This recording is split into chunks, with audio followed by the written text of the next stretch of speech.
अकेले आप किसी मुल्क में जा रहे होते हो, आपके बहुत ज़्यादा डाउट्स होते हैं, स्पेशली जर्मनी जैसे मुल्क में जहाँ पे आपको लैंग्वेज नहीं आती होती। मैं कन्विंस नहीं थी, लेकिन मेरे पेरेंट्स आप कन्विंस नहीं थी बाहर जाने के लिए? आपका उल्टा सीन है, बता। क्योंकि यूनिवर्सिटी के पास फंडिंग बहुत ज़्यादा होती है, तो इनके पास हर टाइप की रिसर्च फैसिलिटीज़ मौजूद होती हैं। श्योर थे कि हो जाएगा। उसके एक रीज़न है। जर्मनी ही क्यों? क्योंकि और दुनिया में बहुत मुल्क हैं जहाँ पे आपको लैंग्वेज के इश्यूज़ नहीं आते। यूके हो गया, कनाडा हो गया, बाकी सारे हो गए, तो जर्मनी क्यों चाहिए? डेट्स चेक करके जाए ना, आपने कब डिग्री ली थी, कब अगर आप इंटर्नशिप सर्टिफिकेट दे रहे हैं तो आपको पता होना चाहिए कि क्या ड्यूरेशन है उसकी, कब आपको सर्टिफिकेट मिला, क्योंकि इस तरह वो क्रॉस चेक करते हैं। अगर पेरेंट्स भी सुन रहे हैं तो थैंक यू ट्रस्ट रखने के लिए, क्योंकि मुझे ज़्यादातर मदिया की कॉल्स आती थी, मेरे पेरेंट्स की नहीं आती थी। मतलब उनका तो आप पे बहुत ज़्यादा ट्रस्ट है, बहुत प्रोफेशनल है, उन्होंने मुझे बहुत मतलब प्रोफेशनली हैंडल किया है और ये चीज़ मुझे अच्छी लगी है। यहाँ आने के बाद क्या आप अकेले सरवाइव कर सकते हो?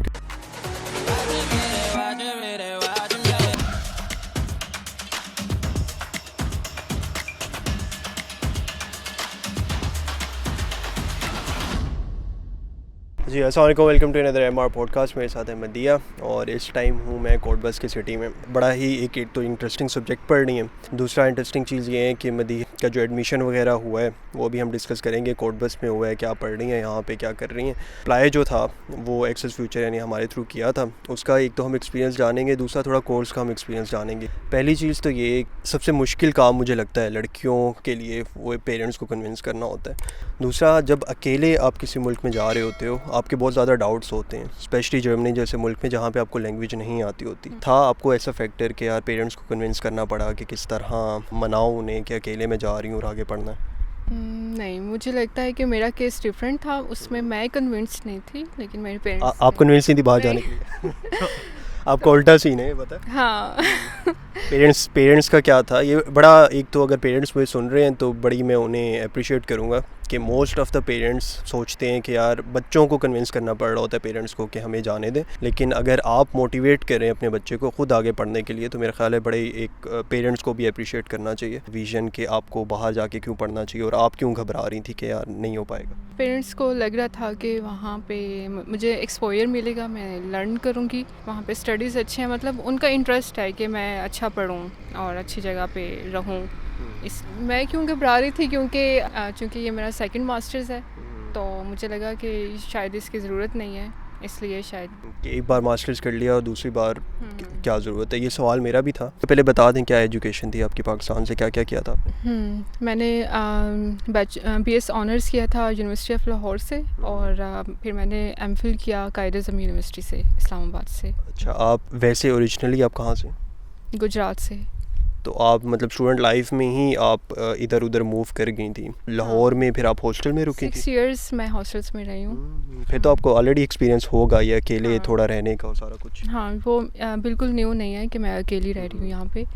मुझे एक्सपीरियंस है यहाँ पर। पाकिस्तान में मैंने देखा है काफ़ी कॉमन होता जा रहा है, स्पेशली अगर आप पंजाब के थोड़े लाइक गुजरात जेहलम वाली साइड पे हो तो आप प्रेफर किया जाता है कि लाहौर या इस्लामाबाद जैसे सिटीज़ में आके पढ़ा जाए, क्योंकि ओबियसली यूनिवर्सिटीज़ का स्टैंडर्ड मेरे ख्याल में थोड़ा हाई है, कोर्सेज़ वगैरह ज़्यादा जो ऑप्शंस हैं वो आपको ज़्यादा मिल जाते हैं।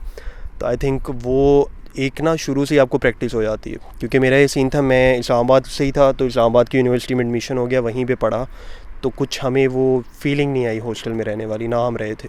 फिर यहाँ आके बड़ा हिट हुआ कि यार ये क्या सीन है, मतलब यहाँ का डिफरेंट। ऑब्वियसली आप तो जब शुरू में गए होगे जब बैचलर्स के लिए, तब आपको हिट हो रहा होगा कि यार अकेली आ गई हूँ। हाँ, तब तो बिल्कुल, क्योंकि तब आपकी एज भी ऐसी होती है ना, तो तब तो। लेकिन मेरा ये था कि मेरे साथ मेरी सिस्टर थी, मेरी बड़ी सिस्टर थी, तो मुझे कोई इतना मुश्किल नहीं हुआ, मुझे फ़ील नहीं हुआ कि मैं यहाँ हॉस्टल में रह रही हूँ। एक होम लाइक फीलिंग्स थी हम, क्योंकि मेरी रूममेट भी मेरी सिस्टर ही थी।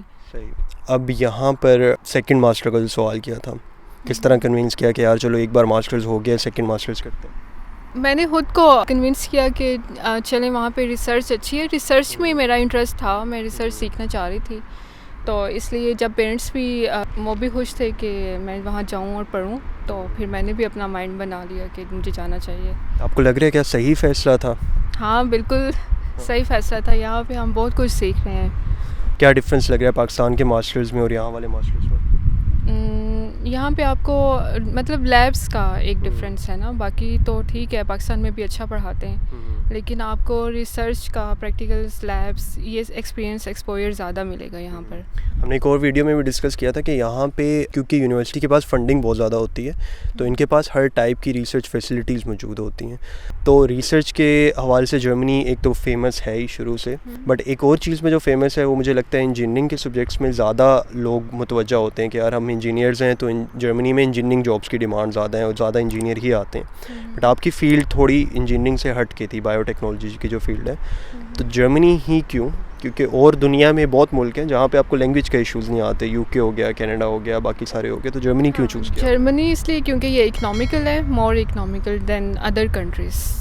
हाँ, तो अगर फाइनेंसेस जो है ना, आपको कोई इशू नहीं होगा। यहाँ पे फ़ीस नहीं है, बस सेमेस्टर कंट्रीब्यूशन फ़ी रखी हुई है उन्होंने, उसमें आपको वो सेमेस्टर टिकट देते हैं, ट्रैवल फ्री होता है इस तरह। इसके अलावा आपकी फ़ूड, अगर आप मेंसा में हो, मेंसा में खाना चाह रहे हो, वहाँ पे स्टूडेंट रेट डिफरेंट होते हैं।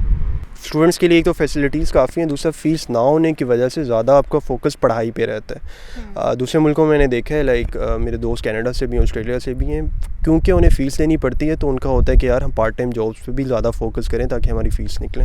तो यहाँ पे मेरा ख्याल है वो बड़ा रिलैक्स है, एक एटमॉस्फेयर है कि चलो आपकी फ़ीसेस कोई है नहीं और थोड़ा बहुत काम करके आप मंथली एक्सपेंसेस तो आराम से कवर कर लेते हो। जब स्टार्ट करने लगे थे प्रोसेस, मुझे याद है मदिया का अक्सर जब शुरू में हमसे कांटेक्ट हुआ, मेरे से बात हुई थी मदिया का यही था यार एडमिशन हो तो जाएगा। मतलब 3-4 बार ना मदिया ने मुझसे यही पूछा कि एडमिशन मुझे नहीं लग रहा मेरा हो जाएगा। उसका क्या रीज़न थी, आपको लग क्यों नहीं रहा था कि होगा? क्योंकि मैंने पहले खुद अप्लाई किया था ना, तो मेरा नहीं हुआ था, तो मुझे लगा कि शायद नहीं होगा, पता नहीं वहाँ पे कितना कंपटीशन है और क्या है, तो इसलिए मैं तब ना थोड़ा सा नर्वस हो रही थी, मुझे लगा कि मैं श्योर नहीं थी। लेकिन आपने कहा कि नहीं हो जाएगा मेरे, क्योंकि मेरे ग्रेड्स अच्छे हैं, तो अगर आपके ग्रेड्स अच्छे हैं, आपकी पब्लिकेशंस हैं, आपके पास इंटर्नशिप सर्टिफिकेट है, तो ठीक है, आप अप्लाई करें। हाँ, मदिया ना एंड तक डाउट कर रही थी। मतलब कहती है पता नहीं होगा कि नहीं होगा। हुआ ये था मदिया की मुझे कॉल आई, मैंने प्रोफाइल वगैरह देखी, इतने श्योर थे कि हो जाएगा। हाँ, उसकी एक रीज़न है, क्योंकि मैंने प्रोफाइल स्टडी, जो भी मेरे पास केस आता है मैं उसकी पहले प्रोफाइल केस स्टडी करता हूँ। मुझे पता होता है कि यार ये सब्जेक्ट अगर इन्होंने पढ़े हुए हैं तो इस टाइप की मास्टर्स डिग्रीज़ जर्मनी में ऑफ़र हो रही हैं। सेकेंडली, जब आपको याद होगा मैंने आपसे पूछा था आपकी पब्लिकेशंस हैं, आपके इंटरेस्ट के सब्जेक्ट्स कौन से हैं, तब आपने बायोटेक्नोलॉजी का ये वाला सब्जेक्ट जहाँ पे अभी पढ़ रही है मदिया, कोटबस में पढ़ रही है, BTU कोटबस में बायोटेक्नोलॉजी का सब्जेक्ट है। इसका मुझे एक तो पहले से आइडिया था, दूसरा मेरे काफ़ी दोस्त थे जो बायोटेक्नोलॉजी यहाँ पे पढ़ रहे थे और उनकी प्रोफाइल आपकी प्रोफाइल से सिमिलर थी, मतलब जो आपने रिसर्च फोकस स्टडी की हुई थी उससे रेलिवेंट थी। तो मुझे था कि अगर आप आइल्स में ठीक कर लो, 6.5 मेरे ख्याल 6.5 आए थे आपके, हाँ 6.5 तक आए थे, और ये केस इन्होंने बाद में दिया था, नहीं केस पहले दिया था और आइल्स बाद में दिया था, या आइल्स पहले का था मेरा ख्याल है, कुछ ऐसा चक्कर था, लेकिन उसमें मिस्टेक थी ना, कुछ मिस्टेक थी, स्पेलिंग मिस्टेक थी। हाँ, तो मैं कहता जितनी जल्दी हो सकता है आप आइल्स की स्पेलिंग मिस्टेक दूर करें, बाकी आप ट्रस्ट रखें, इंशाल्लाह हो जाएगा, कोई इतना इशू नहीं आएगा। लेकिन एंड तक मदिया का ये था यार मुझे लग रहा है नहीं होगा ना। तो अब मैं तो अपनी तरफ से, क्योंकि आपको पता है अप्लाई करना होता है, उसके बाद टाइम लगता है, फिर यूनिवर्सिटी का रिप्लाई आते आते थोड़ा वेट करना पड़ता है। सारी चीज़ें कंप्लीट थी ना, मैंने आपको PDF में हर चीज़ रेडी करके दी थी, मतलब आपको भी ज़्यादा मेहनत नहीं करनी पड़ी। हाँ, मेहनत सिर्फ ये करनी पड़ी कि कोर्स रेलिवेंट ना, आपको LOM ज़्यादा सोच के ज़रा प्रिपेयर करना पड़ता है, देखना पड़ता है कि यार कुछ भी आप ये नहीं लिख सकते कि अच्छा मैं बस इंटरेस्टेड हूँ, ये है वो है, आपको थोड़ा स्पेसिफिक रह के चीज़ों को डिफ़ाइन करना पड़ता है कि मेरे रिसर्च गोल्स क्या हैं, मैं जो सब्जेक्ट पढ़ना चाह रही हूँ उसकी बिहाइंड मोटिवेशन क्या है, मेरा ये जो कोर्स है वो किस तरह रेलिवेंट है मेरे पिछले कोर्स से। तो अक्सर जिस तरह आपने कहा कि मैंने खुद अप्लाई किया था, तो मुझे लग रहा है क्योंकि ग्रेड आपके वही थे, आइल्स आपका वही था, हमारे थ्रू आई तो ऑलरेडी आपकी प्रोफाइल स्ट्रॉन्ग हो चुकी थी मेरा ख्याल है। हाँ, तो उन चीज़ों की बेस पे अब जिस कोर्स में एडमिशन हुआ है BTU कोटबस में बायोटेक्नोलॉजी में, सिर्फ 15 स्टूडेंट्स हैं वहाँ पे, राइट, और ये काफ़ी लिमिटेड कोर्स है, लाइक ये नहीं है कि उन्होंने काफ़ी ज़्यादा स्टूडेंट लिए तो बड़ा इजी था यहाँ पे एडमिशन होना। बट अगेन क्योंकि इनकी प्रोफाइल अच्छी थी, एक एडवांटेज ये हो गया कि पब्लिकेशंस का आपको एडवांटेज हो जाता है, स्पेशली जब रिसर्च ओरिएंटेड कोर्सेज में आप आ रहे होते हो, क्योंकि उन्हें होता है कि ऑलरेडी इन्होंने रिसर्च की हुई है, तो यहाँ आकर इन्हें ज़्यादा मसला नहीं आएगा चीज़ों को कवर करने में। तो आई थिंक उस लिहाज से फिर इन्होंने भी, मैं बड़ा शुक्र कह रहा था, मैंने कहा यार बस मदिया का एडमिशन हो जाए। क्योंकि मैंने जितना मदिया को कहा ना, हाँ आप चल रहे हो जाएगा, कोई चक्कर नहीं, तो उस हिसाब से मैंने कहा यार अब हो जाना चाहिए। तो जब एडमिशन आया तो मुझे बड़ी खुशी हुई थी। हाँ, फिर क्या रिएक्शन था? आपने जितनी यूनिवर्सिटीज़ में किया था अप्लाई, उसमें से 2 एडमिशन मुझे मिले। 2 एडमिशन में थे, एक BTU कोटबस में, दूसरा कहाँ था आपका? रायनवाल में, और दोनों अच्छी यूनिवर्सिटीज़ आई हैं। अच्छा, क्या रिएक्शन था जब एडमिशन लेटर आया, फिर आपको हुआ कि हाँ ठीक है हो गया? हाँ, मैं बहुत ज़्यादा खुश थी और जाहिर है पेरेंट्स मेरी फैमिली सब लोग ना मतलब मुझे इनकरेज कर रहे थे कि चलो अब नेक्स्ट स्टार्ट करो। अगर पेरेंट्स भी सुन रहे हैं तो थैंक यू ट्रस्ट रखने के लिए, क्योंकि मुझे ज़्यादातर मदिया की कॉल्स आती थी, मेरे पेरेंट्स की नहीं आती थी। मतलब उनका तो आप पे बहुत ज़्यादा ट्रस्ट है। हाँ, मुझे हैरत थी कि पेरेंट्स सुनते थे मुझे, मदिया नहीं सुनती थी, शायद ऐसे ही था। हाँ, मेरे पेरेंट्स और मेरी सिस्टर्स आपको ज़्यादा सुनती हैं, मैं तो इतना नहीं देखती। तो लेकिन ये कि उनका ट्रस्ट था, और इवन दो हमने आपको पे किया हुआ है लेकिन फिर भी वो कह रहे हैं कि नहीं, ये सारा क्रेडिट आपको जाता है। मतलब नहीं, मुझे नहीं जाता, ऑब्वियसली आपकी प्रोफाइल थी। वो हम कुछ नहीं कर सकते जब तक आपकी प्रोफाइल हमें पता हो कि रेलिवेंट है कि नहीं है, क्योंकि अगर आपके सब्जेक्ट आपके ग्रेड वो ना होते तो ऑब्वियसली हम एक तो केस ही ना लेते, क्योंकि शुरू में मैं कह देता हूँ यार सीन मुश्किल लग रहा है और केस शायद हम ना लें, लेकिन अगर केस ले लेते तो हमारी कोशिश होती है कि उसे मतलब जब चांसेस होते हैं तभी हम प्रेफर करते हैं कि केस ले, और चलो शुक्र है अल्हम्दुलिल्लाह हो गया। एक जो चीज़ थी ये मदिया ने बड़ा तंग किया टू बी ऑनेस्ट। मदिया ना अब ग्रेड इनका अच्छा था MS का, तो उसकी बेस पे मैंने कहा था कि आपकी अपॉइंटमेंट जल्दी आ जाएगी, तो मदिया ने जी अपॉइंटमेंट खुद ही अप्लाई कर ली और अगले दिन ही इनकी अपॉइंटमेंट आई हुई थी। लाइक ये पहला केस था हमारा जिनकी 1 से 2 दिन के अंदर अपॉइंटमेंट एम्बेसी ने दे दी थी, तो वो बड़ा एक इंटरेस्टिंग सा सिनेरियो जनरेट हुआ था। मदिया की मुझे कॉल आई कि कहती हैं मेरी ना अपॉइंटमेंट आ गई है, तो मैं जा रही हूँ अपॉइंटमेंट के लिए ना इंटरव्यू देने। तो आई वाज लाइक आपने ये चीज़ें कर ली हैं, कुछ स्पेसिफिक चीज़ें होती हैं, ब्लॉक्ड अकाउंट हो गया, फॉर्म्स वगैरह फिल आउट होते हैं, फिर इंटरव्यू की थोड़ी तैयारी मैं प्रेफर करता हूँ कि आप तैयारी करके इंटरव्यू दें, वो अच्छा रहता है। तो ये कहते नहीं मैंने ऐसा तो मैंने कुछ नहीं किया।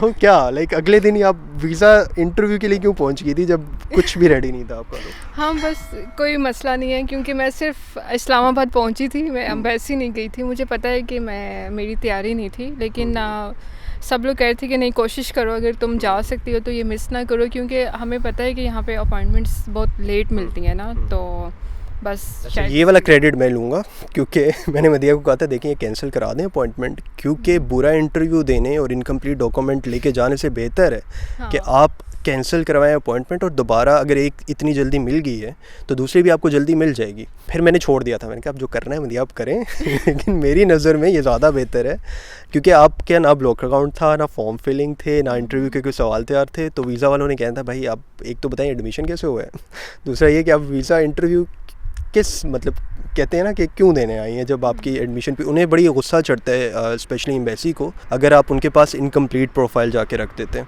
क्योंकि वो कहते हैं हमने वेबसाइट पे मेंशन किया हुआ है कि ये डॉक्यूमेंट्स आप हमें प्रोवाइड करें। तो हो सकता था, मुझे बहुत ज़्यादा डाउट था कि यार अगर अभी चली जाती है ना तो वीज़ा वो रिजेक्ट कर देंगे, तो जो सारी हमारी मेहनत है एडमिशन करवाने की और जो सारा कुछ होता है वो ज़ाया जाती है फिर। तो ओबियसली वो मुझे बड़ा था कि यार मतलब अभी ना जाए तो शुक्र है, थैंक यू आपने सुन भी लिया। और आई थिंक फिर फैमिली भी कन्विंस हो गई थी कि हाँ चलें ठीक है कैंसिल करवा देते हैं। हाँ, वो क्या वो किस तरह किया था?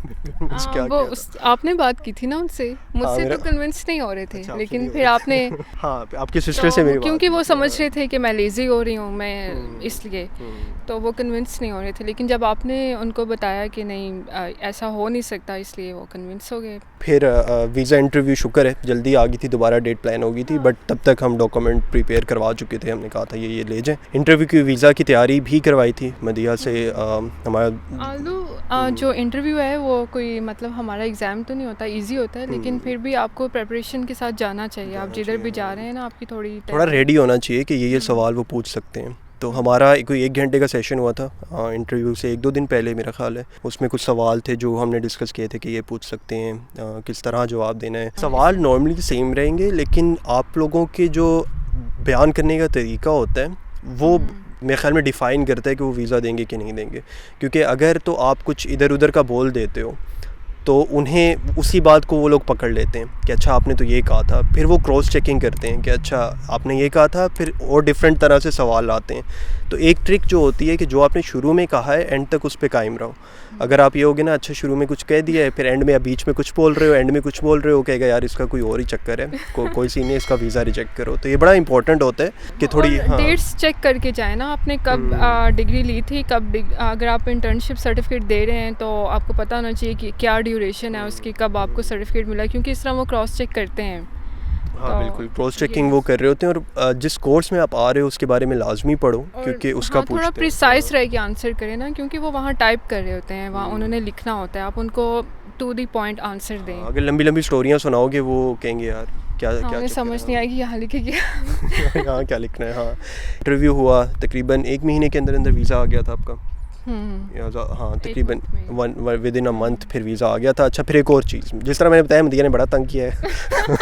एक और और आपकी टीम बहुत प्रोफेशनल है, उन्होंने मुझे बहुत मतलब प्रोफेशनली हैंडल किया है और ये चीज़ मुझे अच्छी लगी है। चलिए थैंक यू। एक चीज़ थी, अच्छा टीम की ना मुझे कॉल आती थी, कहती थी मदिया का ये चक्कर बन रहा है, ये चक्कर बन रहा है, क्योंकि मैं हैंडल करता हूँ जो टीम मुझे भेजती है। और मैं तंग करती हूँ। हाँ मदिया बहुत तंग करती है, नो डाउट, इससे बहुत तंग किया है मदिया ने हमें।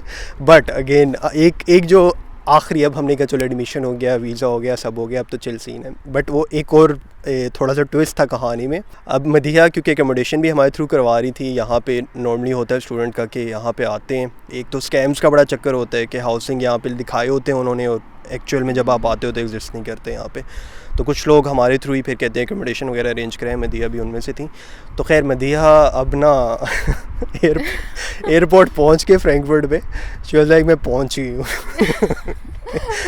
टीम मुझे कह रही वो तो जर्मनी पहुंच गई है। वो तो एक अच्छी बात थी कि मामू थे हाँ, इनके यहाँ पे हैम्बर्ग में। हाँ, लेकिन पहुंचने के बाद बताया, क्योंकि एकोमोडेशन अरेंज करने के लिए आपको टाइम चाहिए होता है शुरू में। जो भी हमारे थ्रू एकोमोडेशन कराते हैं मैं उसे कहता हूँ तकरीबन 15 दिन 1 महीना पहले आप बताएं ना कि आप जा रहे हैं, टिकट्स हो गई हैं, कुछ भी आप बताएं ताकि हम अरेंज करें, क्योंकि टाइम लगता है एकोमोडेशन का।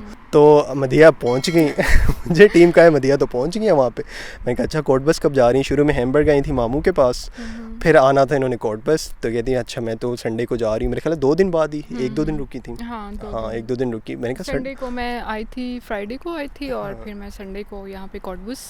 हाँ यहाँ पे आई, और यहाँ पे कोई घर वर मतलब कोई सीन था नहीं। मैंने कहा आप जा तो रही हैं बट घर का क्या सुना रही हो ना, क्योंकि घर तो अभी अरेंज नहीं हुआ। तो मदिया कहती अच्छा ये तो मुझे नहीं पता, मैं बस जा रही हूँ। अब मैं देख रहा हूँ मदिया जा तो रही है, लेकिन लाइक सड़कों पे रहना है क्या इरादा है ना, कोई कैंप शैम्प लेके जा रही है, क्या कर रही है। करे मेरा बीटीयू में एक दोस्त था तलहा भाई, उन्हें मैं क्रेडिट दूंगा, उनके एक दोस्त थे, उनसे बात हुई तो बड़ी जल्दी ना with in a day arrangement हो गई थी एकोमोडेशन की। बट वो बड़ा एक ट्रिकी सा सीन था कि यार मुझे था कि अगर ये ना होता ना फिर पता नहीं क्या होना था, कि मामू तो छोड़ने आ रहे थे, और हैम्बर्ग से अच्छा खासा दूर है कोटबस, कोई 5-6 घंटे मेरे ख्याल आपको लगे होंगे। हाँ 4-5 आवर की ट्रैवलिंग थी। तो ये सारा थोड़ा चक्कर हुआ था। बट ये है कि शुक्र है फाइनली फिर घर भी मिल गया, एडमिशन भी हो गया, वीज़ा भी लग गए, काम एंड में बड़ा स्मूथ लग रहा है, लेकिन इतना स्मूथ प्रोसेस नहीं था, बीच में काफ़ी मसले आए थे। If ends well I think all is well. तो क्या आपका ओवरऑल एक तो टीम के साथ अपने एक्सपीरियंस शेयर किया, ठीक रहा, और अगर कोई फीडबैक देना चाहें, कोई किसी को रेफ़र करना चाहें कि किसी को करवाना चाहिए हमारे थ्रू? हाँ, बल्कि मुझसे अक्सर पूछ रहे होते हैं ना, तो मैं उनसे यही कहती हूँ कि आप कंसल्टेंट के थ्रू कर लें, आप बजाय से कि उससे पूछ रहे हैं उससे पूछ रहे हैं। वैसे तो अगर आप खुद कर सकते हैं, खुद करने कोई हर्ज नहीं है। हाँ। मतलब थोड़ी ख्वारी होती है, वो तो हमारी भी होती है, उसी चीज़ के हम फीस चार्ज कर रहे होते हैं। लेकिन अक्सर मैं मोटिवेट करता हूँ, अगर ख़ुद आप कर सकते हैं तो आपको करना चाहिए लाजमी।